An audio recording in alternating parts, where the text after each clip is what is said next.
कुरान की कुछ आयतें नासिख हैं और कुछ मनसूख हैं। नासिख आयतें किसे कहती हैं? मेरी गुफ्तगू हमेशा अपनी कौम के बच्चों के लिए, नासिख वो आयतें हैं जिन पे अमल वाजिब है। मनसूख आयात उन्हें कहते हैं जो अल्लाह ने एक हुक्म वक्ती तौर पे दिया था, उसके बाद वापस ले लिया, लिहाजा वो आयत मनसूख हो गई। लेकिन मनसूख आयतों की तिलावत करना भी सवाब है। ये नहीं कि आप जब कुरान पढ़ें तो सिर्फ नासख आयतें पढ़ें, मनसूख ना पढ़ें। जिनका हुक्म वापस भी लिया जा चुका है उन्हें कुरान से निकाला नहीं गया। अल्लाह कह रहा है इन आयतों को भी पढ़ो ताकि कुरान की हकीकत समझ में आए। इसका मतलब है कि जो चीज जिसका हुक्म वापस चला गया हो, खुदा उसे ज़हनों से महव नहीं होने देता। तो जो हुक्म अल्लाह ने मनसूख आयतों के लिए दिया है, अब हमें यह ना कहें कि साहिब आप वो पुरानी बातें ना छेड़ें जो उस दौर में थी और अब खत्म हो गई। जरूरत नहीं है फतक पे बहस करने की, जरूरत नहीं है अली की खिलाफत पे बहस करने की, जरूरत नहीं है गदीर पे बहस करने की, जरूरत नहीं है शहादत हुसैन पे बहस करने की। वो एक वक्त था और चला गया। अगर मनसूख आयतों का जिक्र हो सकता है ताकि कुरान की हकीकत समझ में आ सके, तो इन वाकयात का जिक्र भी होना चाहिए ताकि आले मोहम्मद की फजीलत समझ में आ सके।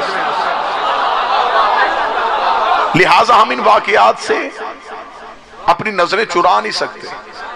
अब गुफ्तगू के दायरे को वसी करते हैं। खुदा कहता है इन्हें सिर्फ मानो ना, ऐसा मानो जैसा मानने का हक है। मैंने हर रोज मैं गुफ्तगू में कह रहा हूं कि आले मोहम्मद को मानते सारे हैं। किसी मुसलमान के सर पे कुरान रख के पूछ के मौला अमीन हजरत अली को मानते हो? वो कहता मानते हैं। हसनैन करीमैन को मानते हैं? जी मानते हैं। अब मानने में फर्क है। आपने अली को रजी अल्लाह नहीं मानना, अलैहिस्सलाम मानना। चार बेटियों में से ज़हरा को एक नहीं मानना, सिर्फ एक मानना। हसनैन को रजी अल्लाह नहीं मानना, उन्हें मंजिल अलैहिस्सलाम पे मानना। मानना इतना है जितना मानने का हक है। बड़ा बेहतरीन उर्दू अदब का जुमला देने लगा हूं। मानना हक के मुताबिक कितना जरूरी है कि अगर हक के मुताबिक मानना जरूरी ना होता तो मुबाहले की जरूरत ही ना पड़ती। गुफ्तगू मेरा ख्याल है कि अब यहां पे खुल जानी चाहिए थी। मुबाहला जो हुआ है, मुबाहले का मकसद क्या था? ईसाई कहते थे कि हम हजरत ईसा को मानते हैं लेकिन अल्लाह का बेटा। नबी कहते नहीं, वो मानो जो मानने का हक है। बेटा ना मानो, नबी मानो। अब ईसाई कहते थे कि हमारे यहां ईसा अल्लाह का बेटा है। नबी ने फरमाया नहीं, उसे अल्लाह का नबी मानो। अब मानने में फर्क था। वो गलत मान रहे थे, नबी सही मनवा रहा था। ईसाई मान रहे थे रवायतों के मुताबिक, नबी मनवा रहा था आयतों के मुताबिक। इसका मतलब कि रवायत का बनाया गलत होता है, आयत का बनाया गलत नहीं हो सकता। रवायत से, रिवायत से गलत इस्तेदलाल हो सकता है। रावियों ने तो इतना गलत लिखा है कि अगर हम रवायतों को माने तो फिर कलमा छोड़ना पड़ेगा। रवायतों ने तो नबी को 40 साल के बाद नबी माना है। रवायतों ने तो माज़अल्लाह नबी को जबरील का शागिर्द माना है। रवायतों ने तो माज़अल्लाह नबी के जुबान पे लुकनत दिखाई है। नबी के दिमाग में माज़अल्लाह हज़यान की तोहमत लगी है। ये सब कुछ रवायतों में है। झगड़ा शिया सुन्नी का नहीं, झगड़ा है रवायत और आयत का। रवायत कुछ कहती है, आयत कुछ कहती है। रवायत कहती है बशर था, आयत कहती है नूर है। रवायत कहती है कि 40 साल के बाद नबी बना, आयत कहती है कि पहले लम्हे से नबी था। रवायत कहती है कि हल्के से बुखार से हज़यान हो गया था, आयत कहती है कि अल्लाह इसके दिमाग की कसमें खा रहा है। इसका मतलब है कि झगड़ा शिया सुन्नी का नहीं, झगड़ा है आयतों का और रवायतों का। क्योंकि अब अगर मौजू से दिलचस्पी है तो फिर जुमला यहां पे बनता है, इसलिए कि रवायतों में तहकीक होती है। आयतों पे तस्लीम होती है। हम जब रिवायत को परखते हैं तो हमारे पास एक कानून है इल्मुर रिजाल का, कि जिसने ये रवायत की वो कहां से था, ये रावी कहां से आया, इसने किससे सुना, जिससे इसने सुना उसने किससे सुना, जिसने रवायत की वो कितना सच्चा था, वो नबी की जिंदगी में था भी कि नहीं था। ये है हमारे पास रिवायत को जांचने और परखने का म्यार, कि हम रावी पे बहस कर सकते हैं, मासूम पे नहीं कर सकते। रावी की बात झूठी हो सकती है, लेकिन इस्मत के यहां कानून इतना सख्त है, जो पहले ने हलाल किया वो 12वें तक हलाल, जो पहले ने हराम किया वो 12वें तक हराम। मुझे बादशाह हुसैन की इज्जत की कसम, हुकूमत में और इमामत में इतना फर्क है कि वहां हर खलीफा के जाने के बाद कानून बदला। मैं तो हर रोज कोशिश कर रहा हूं कि एक एक हकीकत आपके सामने पढ़ूं। वहां हर दौर के खलीफा के बाद कवानीन बदलते गए, इमामत के यहां कानून नहीं बदला। कैसे? मैं अभी मिसाल देता हूं। पहला खलीफा सकीफा बनी सादा में वोटों से बना। मैं हिस्ट्री पढ़ रहा हूं, तारीख है, तारीख शिया और सुन्नी नहीं होती। पहला खलीफा सकीफा बनी सादा में वोटों से बना। इसका मतलब इन्होंने मेयार कायम कर दिया कि नबी किसी को नहीं बना के गए थे, उम्मत चुनती है, उम्मत ने वोटें दी, लिहाजा एक सहाबी खलीफा बन गया। अगर यही मेयार था जब पहला खलीफा वोटों से बना था, फिर दूसरे को नामजद क्यों किया गया? या पहली खिलाफत गलत करो, अगर पहला वोटों से बना था, जब दूसरा खलीफा आया तो अब कानून बदल गया, अब नामजद किया गया। अगर नामजद करना ठीक था तो जब तीसरा खलीफा आया फिर दोनों कानून टूट गए, फिर कमेटी बना दी गई, 6 बंदों ने नबी का खलीफा चुना। अब हमें बताओ कि वोटों वाला ठीक था,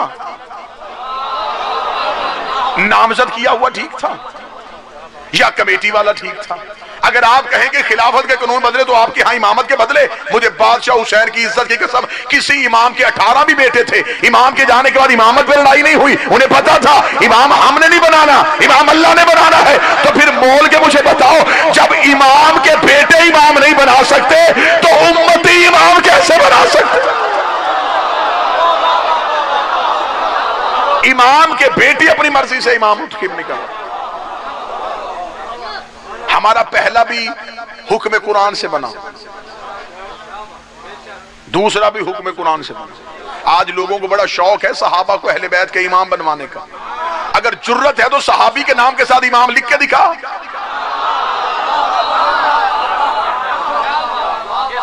या तो सहाबा के नाम के साथ लिखो ना फला इमाम। इमाम लफ्ज आएगा तो सिर्फ इमामत वालों के, इनके नाम के साथ तुम इमाम लिख सकते हो। जो मेरी तरफ साबान आपने मुकम्मल रखना। खिलाफत वालों के यहां कानून बदले हैं, इमामत वालों के यहां कानून नहीं बदले। आज जो बंदा उठता है वो उठ के खड़ा होकर कहता है जी हम भी कहते हैं यजीद गलत था। मैंने पूरे दुनिया में ये अपील की है, सिर्फ यजीद को यजीद गलत कहने से काम नहीं बनेगा। सिर्फ यजीद गलत नहीं था, यजीद जिस कानून के तहत खलीफा बना था वो सारा कानून गलत था। पढ़े लिखे बंदों की खामोशी का भूत तोड़ने के लिए जुमला कहूं, यजीद आजाद उम्मीदवार नहीं था, पार्टी के टिकट पे था।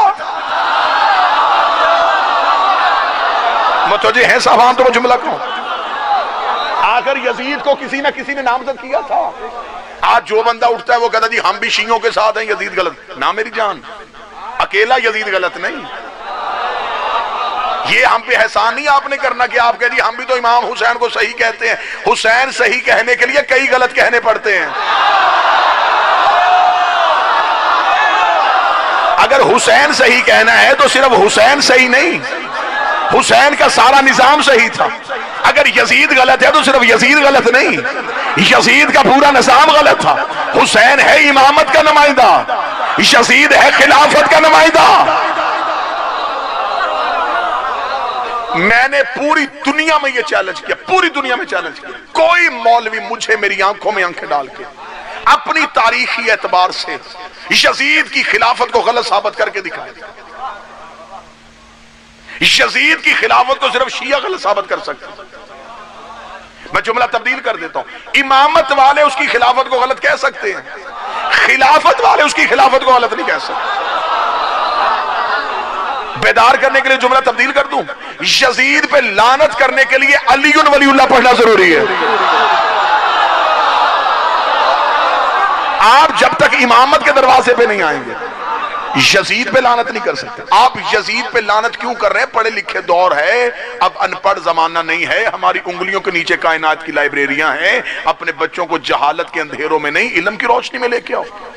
कैसे आप यजीद पे लानत करेंगे? आप यजीद की हुकूमत को कैसे गलत साबित करेंगे? आपके पास हुकूमत बनाने के, खिलाफत बनाने के 3 कानून थे, यजीद के पास तीनों थे। आपके पास खिलाफत का पहला कानून था कि वोटों से बना हुआ खलीफा हो सकता है, इसलिए कि आपने पहली खिलाफत वोटों से बनाई थी। अगर वोटों का बना हुआ खलीफा ठीक हो सकता है तो यजीद के पास तो वोटें थी। पूरी तवज्जो से आप सुनेंगे तो मैं जुमले पहुंच जाऊंगा। यजीद के पास सिर्फ मदीने के लोगों की बैअत नहीं थी, उसने दुनिया के तीसरे हिस्से से बैअत नहीं ली थी। इसका मतलब है कि अगर मदीने के वोटों से बना हुआ हो सकता है तो फिर दुनिया के तीसरे हिस्से के मुसलमानों से बैत वाला खलीफा क्यों नहीं हो सकता? खिलाफत वालों का दूसरा असूल है कि पहला जाता हुआ नामजद करके जाए, फिर भी खिलाफत ठीक होती है। यजीद के पास ये असूल भी था, उसे उसका बाप जाता हुआ नामजद कर गया था। जुबान आपके इख्तियार में नहीं, लिसानुल्लाह के इख्तियार में है तो फिर बोलिएगा। इसका मतलब है कि यजीद के पास दूसरा कानून भी था, उसे उसका बाप जाता हुआ नामजद कर गया। अगर नामजद किया हुआ खलीफा ठीक होता है तो यजीद के पास के कानून था। खिलाफत का तीसरा असूल यह है कि 6 बंदे कमेटी बनाए, जिसे शूरा कमेटी कहते हैं, वो फैसला करे तो खलीफा बन जाता है। यजीद के पास यह असूल भी था, उसे 6 बंदों की कमेटी नहीं, उसे 18,000 मुफ्तियों से अपनी हुकूमत की हक में फतवा ले लिया था। आज जो बंदा उठता बोलता हुसैन सही, यजीद गलत, हुसैन सही, यजीद गलत, हुसैन सही। हम भी तो शियों के साथ हैं, हम भी तो इमाम हुसैन को ठीक कहते हैं। हम भी तो मुहर्रम में इमाम हुसैन के बारे में यही अल्फाज कहते हैं कि हुसैन हक पे थे। अकेले हुसैन को हक पे नहीं कहना, हुसैन के पूरे निजाम को हक पे कहना। अगर यजीद ऐसे मानने का हक, उस हक के तस्लीम तक पहुंचने के लिए पहले इनकी उस मंजिल का तयन करना पड़ेगा कि इन ऐसे मानने का हक। उस हक के तस्लीम तक पहुंचने के लिए पहले इनकी उस मंजिल का तयन करना पड़ेगा कि इनकी मंजिल है क्या। आले मोहम्मद की मंजिलत को पहले समझोगे तो फिर हक के तस्लीम तक पहुंचोगे कि हमने अमीर अल मोमिनीन को क्या मानना है। तो मैंने कल गुजारिश की थी, फिर जिसको मानो उसके दुश्मन को नहीं मानते। ये कानून है, जिसको माना जाए फिर उसके दुश्मन को नहीं मानना। हमारे यहां ये कानून है कि हम आले मोहम्मद को तस्लीम करते हैं तो सिर्फ उन्हें ही तस्लीम करते हैं। हम ये नहीं देखते कि कोई चीज रवायत से ले ली जाए, कोई चीज आयत से ले ली जाए। नहीं, हमारे यहां या कुरान है या फिर कुरान के बाद वारिसाने कुरान है। मुतवज्जे साहबा, अगर अब ईसाई जो कह रहे थे, ईसाई कह रहे थे कि ईसा अल्लाह का बेटा है, रसूल कहते नहीं, ईसा अल्लाह का नबी है। मानने में फर्क आ गया। उनका मानना और था, इस्लाम का मनवाना और था। मैं आपके सामने गुजारिश कर रहा हूं कि ये जितने झगड़े हुए, ये जितने फिरके हुए, ये फिरके हुए आयत और रवायत की वजह से। मसलन मैं आपके सामने बड़ी सादा मिसाल दूंगा, यहां से कोई बच्चा भी समझे बगैर ना उठे। मैं आपके सामने तकरीर करूं, तकरीर करने के बाद 40 मिनट के बाद मैं ऐलान करूं कि जो मैंने पढ़ा है, रावलपिंडी दरबार शाह चंद चराग का मजमा, मुझे मेरी 40 मिनट की तकरीर वापस सुनाए। तो ऐसा हो सकता है?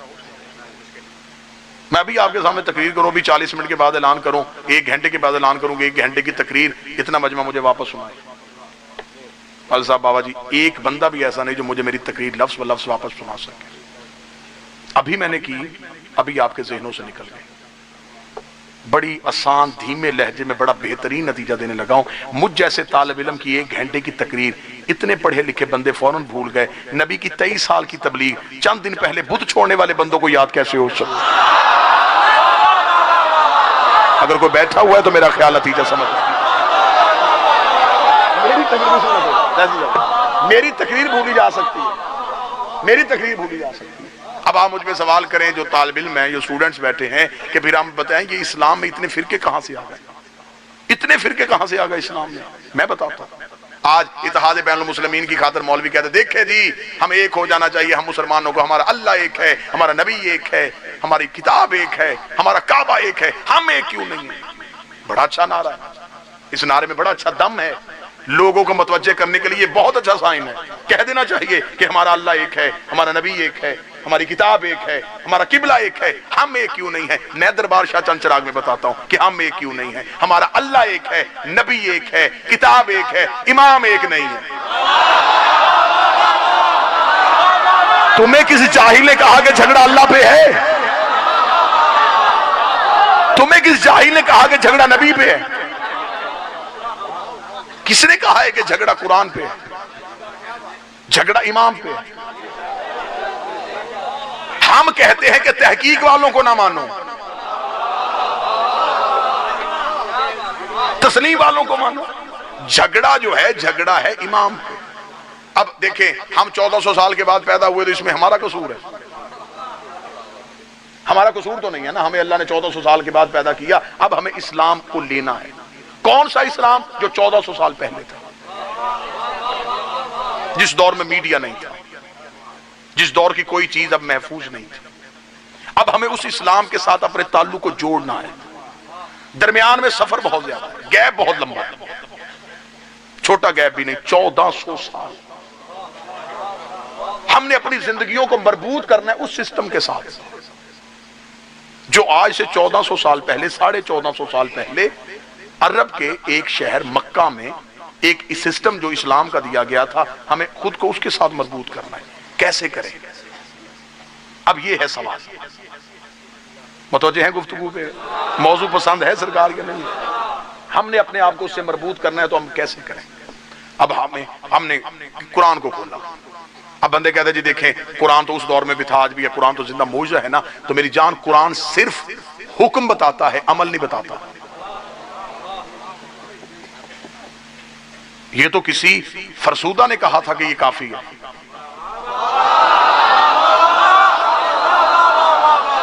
अगर कुरान काफी होता तो आज अदालतों में सिर्फ कानून की किताबें होती, जज ना होते।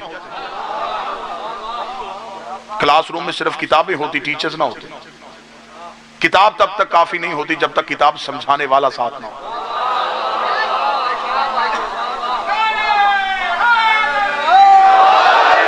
अब हमने कुरान खोल लिया, ठीक है, चले आए इसमें बहस कर लेते हैं, बहस का दरवाजा खोलते हैं, तहकीक के घोड़े दौड़ाते हैं, जहां तक पहुंचे आए कुरान खोलते हैं। कुरान का नमाज पढ़ो, मान लिया हम लिया। कैसे पढ़ो? दिखाओ कुरान से। जो करीब बैठे ये जहमत फरमाते जाना था, बाबा जी दुआ फरमाएंगे। अहमद भाई, कुरान ने कहा नमाज पढ़ो। हमने कहा मेरे अल्लाह पढ़ने के लिए तैयार है। कैसे पढ़ें? अब मौलवी मुझे कुरान से दिखाएं। रोजा रखो, सहर अफ्तार का वक्त दिखाओ, ज़कात दो, मिकदार दिखाओ, हज करो। मुझे बताओ कुरान की किस आयत में है कि इतनी दफा चक्कर लगाना है काबे का? कुरान ने सिर्फ इशारे किए, मोहताज कर दिया हमें नबी का। मेरे मालिक नमाज कैसे पढ़े? फरमाया जैसे मेरा नबी पढ़ता था। अब मुझे दुनिया के मुसलमान इकट्ठे होके बताएं, ये जैसे कौन समझाएगा? नमाज पढ़ो कैसे? जैसे नबी पढ़ता था। अब ये जैसे समझना है हमें। रोजा रखो कैसे? जैसे नबी करता। हज करो मेरे अल्लाह कैसे? जैसे नबी करता। ज़कात दो कितनी? जितनी नबी देता। अब ये जैसे, कैसे, जितने, इतने तक पहुंचने के लिए हमें कैसे जाना है? अब हमारे पास एक तरीकाकार है कि हम उस दौर में जाके देखें कि उस दौर में वो कौन से तबकात थे जो नबी के करीब थे। हमें उनसे राब्ता करना है। वो 3 तरह के लोग हैं। बड़ी खुली गुफ्तगू कर रहा हूं, बड़ी खुली गुफ्तगू। 3 तरह के तबके हैं जिन्होंने नबी को अपनी आंखों से अपनी जिंदगी में देखा। पहला अहले बैत, दूसरे नबी की बीवियां, तीसरे नबी के सहाबा, चौथा तबका कोई है तो आप बताएं। चौथे काफर हैं। हाँ काफर ही है ना जी। अब इन 3 तबकों के बाद तो कुफर ही है ना। अब उनसे हमने राग़िब नहीं होना। ये 3 तबके, अहले बैत, बीवियां, सहाबा। अगर मौजू 5 दिन का नौकर की मेहनत याद है तो फिर इतना सा इशारा दे दिया करेंगे जो दोहराया जा रहा है वो आपके ज़हनों में महफूज है। 3 तबके हैं जिन्होंने हमें नबी की बातें बताने। कुरान मौलवी के सामने रख के बताओ कि इन तीनों में से तस्लीम की मंजिल पे कौन है।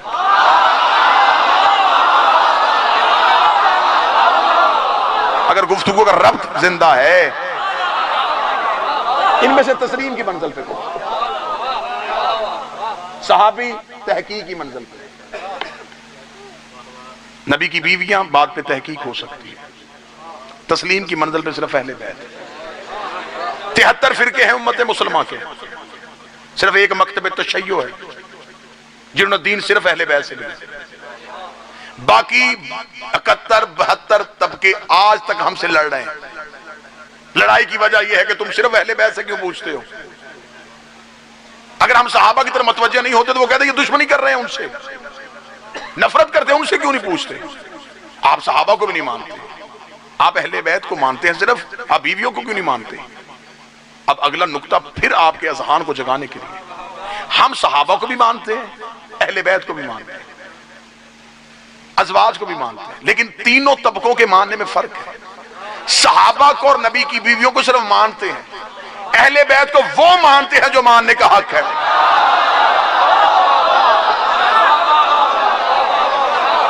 आज तक हमारे मिंबर से हम ये इनकार नहीं करेंगे कि नहीं ये तो सहाबी नहीं था,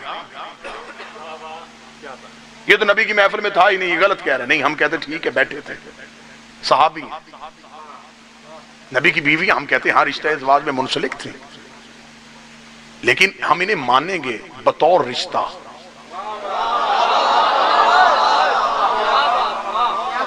बहसीयत रिश्ता मानेंगे, बहसीयत मजहबी पेशवा नहीं मान सकते। हम इनसे दीन नहीं ले सकते क्योंकि इनकी बात पे तहकीक है। इनकी बात से अगर हम दीन लेंगे तो जब इनकी बात में गलती की गुंजाइश है तो अगर हमने इनसे गलत बात ले ली तो हमारा दीन गलत हो गया, दीन गलत हो गया तो हमारी आखिरत गलत हो गई। तो अब हमारा दिमाग खराब है कि हम उनसे पूछें जिनकी बात में गलती की गुंजाइश है। हम उनसे क्यों ना पूछें जिनकी जुबान ही कुरान की जुबान है।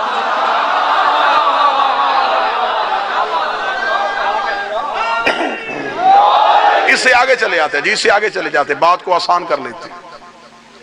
सहाबा से दीन पूछ लेते हैं जी, ठीक है आपकी मोहब्बत है, आप कहते हैं पूछें, हम बड़े आला ज़र्फ लोग हैं, हम किसी को भी नाराज नहीं करना चाहते। आप कहते हैं सहाबा से पूछें, हम सैयद साहब हम पूछने के लिए तैयार हैं, हम पूछते हैं, लेकिन मुझे जिम्मेदार उलमा और दीन के स्कॉलर्स ये बताएं, सहाबा से अगर हम दीन पूछें तो सहाबी हमें नबी की जिंदगी के बारे में वही बातें बताएंगे जो घर के बाहर थी।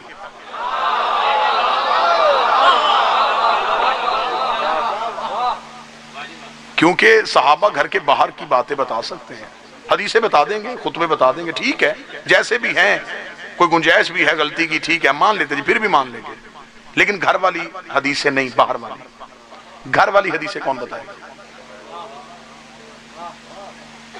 क्योंकि अगर आप कहें कि नहीं जी आप कैसे, आपने कैसे ये कसवटी कायम कर दी कि सहाबा सिर्फ बाहर की बातें बता सकते हैं। भाई कुरान कह रहा है, खुदा ने मना किया हुआ है, खबरदार नबी के घर दाखिल ना होना। आयत कुरान की आयत है, खुदा कहता मेरे नबी के घर बगैर इजाजत के दाखिल ना होना। बगैर इजाजत के दाखिल होना, कलेजा फट रहा है, फिर कहां जाके हकाइक बड़े अगर कौम ने बर्दाश्त नहीं करने। खुदा कह रहा है कि मेरे नबी के घर में दाखिल नहीं होना। आज किसी मौलवी से जाके पूछो कि नबी की कब्र कहां है, फरमाते नबी के घर में। तो जो खुदा नबी के घर में दाखिल नहीं होने देता, दफनाने की इजाजत किसने दी थी? किसने दी थी इजाजत?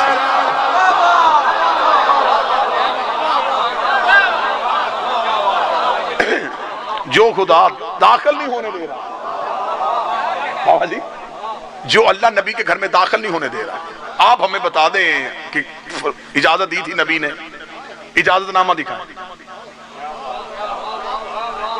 तो फिर कुरान की सरीहन खिलाफ वर्जी नहीं होगी। खुदा तो दाखिल नहीं होने दे रहा। इतना सख्त है खुदा। खुदा कर अगर जाना पड़ भी जाए फौरन उठ के आना,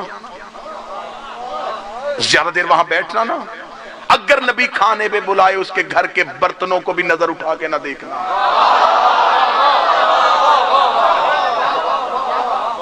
इतना मोहतात है अल्लाह नबी के घर के अंदर। अब जब पूछा जाए कि नबी कहां पे दफन है, वो कहते हैं एक नबी की बीवी है, उसका हुजरा है, वहां दफन है।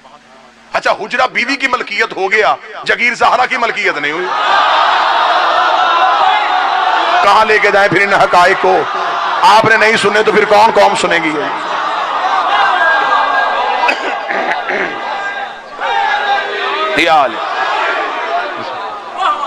ये हकायक कहां तक लेके जाएंगे? लिहाजा गुजारिश ये है कि अगर हम नबी के सहाबा से दीन पूछेंगे तो सहाबी हमें नबी की जिंदगी के बारे में वही बातें बताएंगे जो घर के बाहर थी, क्योंकि वो अंदर नहीं जा सकते। ठीक हो गया जी? पहला तबका गया। दूसरे तबके पे आओ, नबी की बीवियों से पूछ लो, पूछने के लिए तैयार है, लेकिन ये हमें वही दीन बताएंगे जो घर के अंदर था। आप कहेंगे साहिब ये अंदर की बातें क्यों बताएंगी? जनाब फिर कुरान खड़ा है, कुरान कह रहे नबी की बीवी हो अपने घरों से बाहर ना आना।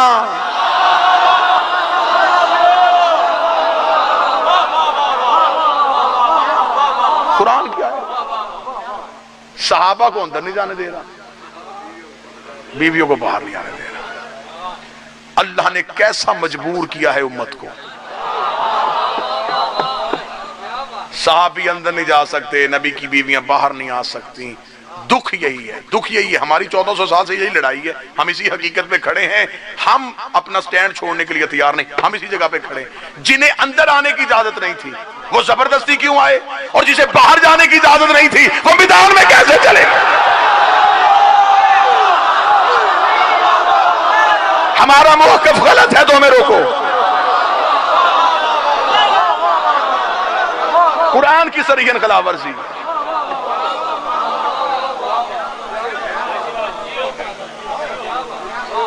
हकायक हम नहीं पढ़ेंगे तो कौन पढ़ेगा? जंतर मंतर तो मुझे नहीं आता कि मैं आपको सिर्फ ये कहूं। हकायक पहुंचे ना, हकायक पहुंचे, नस्लों तक गुफ्तगू जाए, हकीकत पहुंचे, हक पढ़ें। हमें पाकिस्तान के आईन ने इजाजत दी है कि हम अपनी चार दीवारी के अंदर अपना गीता तो पढ़ सकते हैं। आप अपने बच्चों के लिए ट्यूटर हायर करते हैं, क्यों करते हैं? कि वो हमारे बच्चे को इल्म सिखाए।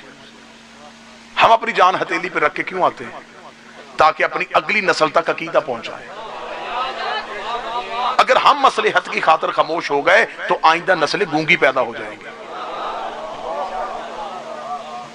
बच्चा माहौल से सीखता है, उसे आज हम अगर अपने अकीदे पे डटना दिखाएंगे तो वो बहस करने के लिए तैयार होगा।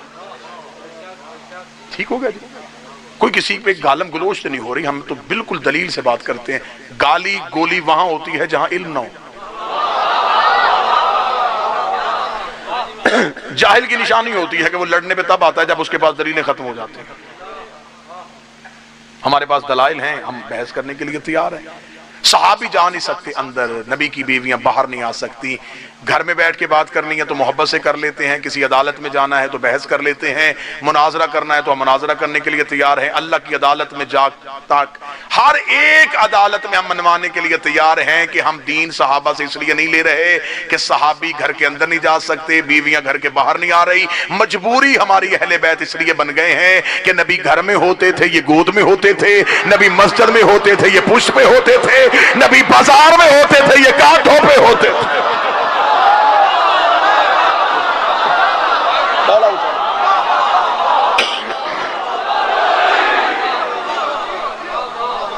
तो जब अहले बैत हर लम्हा नबी के साथ रहे,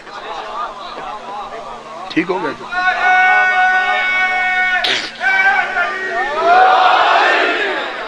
मौजू का तसलसल बेहतर तो आगे चले जी। तसलसल अगर आपको पसंद आ रहा तो आगे चलते हैं। दूसरी मेरी मजबूरी, मेरे 2, 4, 6, 8 अहले सुन्नत अगर भाई मजलिस में बैठे हैं या इस वीडियो के जरिए किसी अहले सुन्नत भाई तक पैगाम पहुंचे तो मैं हक आपके सामने ये पढ़ने लगा हूं कि साहिब हम सहाबा से दीन कैसे लें। पहली बात ये कि सहाबी तहकीक की मंजिल पे है, सहाबी मासूम नहीं है, वो गैर मासूम है। मैंने अभी कहा कि जैसे हम भूल जाते हैं उनकी बात में भी गुंजाइश हो सकती है। दूसरी बात यह है कि मजलिस जो है वो शुरू हो गई 8:30 बजे 9 बजे जी। मुझसे पहले जो जाकिर साहब पढ़े मैंने उन्हें नहीं सुना। इशारा समझने वाला बंदा खतीब को इतना अच्छा लगता है ना, बड़ा अच्छा होता है वो बंदा जो इशारा समझ जाए और वजाहत की जरूरत ही महसूस नहीं। मैं गैर हाजिर था, मुझे नहीं पता। अक्सर ये दोस्त अहबाब जो हैं वो मजलिस में मेरे साथ पंडाल में आए, उन्हें भी नहीं पता कि मुझसे पहले क्या पढ़ा गया। चले मैंने ही जब गुफ्तगू शुरू की तो बहुत से ऐसे अफराद थे जो मेरी मजलिस के दौरान आए। ठीक है, डॉक्टर इश्तियाक साहब को मैंने गुजरते देखा, वो मेरी मजलिस के दौरान आए, बल्कि मैं उनको 2 दिन से ढूंढ रहा हूँ, मेरी तबीयत खराब है और मुझे मिल नहीं रहे। आज मुझे नजर आ गया, मुझे मजलिस के बाद मिले जरूर वो। ठीक है जी। अब मैं गुजारिश ये करूं कि जो बंदा मजलिस में मौजूद नहीं था उसे क्या पता कि मैंने पहले 10 मिनट क्या पढ़ा।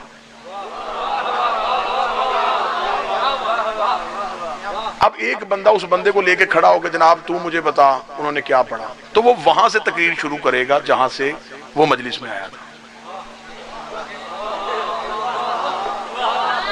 बात पहुंच गई है। जो बंदे अभी तक चादरों की ओट में हैं तो उनके लिए जुमला कह दूं, हम सहाबा से दीन कैसे पूछे, कोई 40 साल के बाद मुसलमान हुआ। ये सुन के बोलना था आपने, इतनी देर से मैं इशारा दे रहा था। कुछ 40 साल के बाद 40 साल के बाद आया, 35 साल के बाद आया, 50 साल के बाद आया, तो हमें दीन कहां से शुरू करेगा? जहां से वो आया। पिछला दीन हम किससे लें?